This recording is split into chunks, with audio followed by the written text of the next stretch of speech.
Je voudrais aussi dire en préambule, contrairement à ce que certains ont voulu affirmer au début de notre réunion, que ce rapport prend parfaitement en compte les évolutions qui ont eu lieu ces derniers mois, et notamment le vote du Parlement européen. Vous faites directement référence dans le rapport au rapport Sargentini, qui était celui voté par le Parlement européen.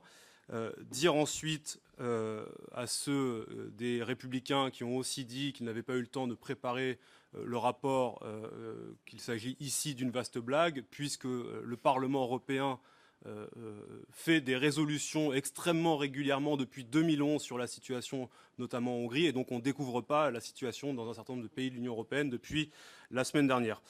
Dire enfin à ceux qui reprochent à l'Assemblée nationale de s'emparer de ce sujet de l'état de droit, qu'examiner, contrôler, débattre de la démocratie et de l'état de droit dans les États membres de l'Union européenne et dans les parlements nationaux est aussi la moindre des choses. Nous ne sommes pas le Parlement européen, mais nous sommes un Parlement national qui appartient à l'Union européenne.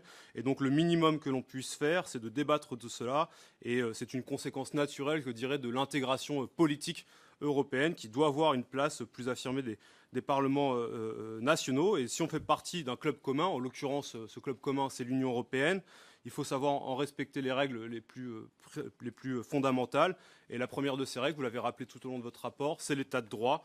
Et c'est ce qui fonde les régimes démocratiques de nos pays. Et donc moi je considère pour ma part que ce rapport adopte la bonne approche. Il s'agit d'un rapport réaliste, sobre, nuancé, avec des convictions, mais qui fait état de la situation telle qu'elle est aujourd'hui dans certains pays d'Europe. Et vous avez rappelé depuis le début de votre introduction les faits tels qu'ils sont, la violation, la remise en cause d'un certain nombre de principes dans tous les segments de la société, dans plusieurs pays de l'Union européenne, que ce soit en Hongrie ou en Pologne en particulier.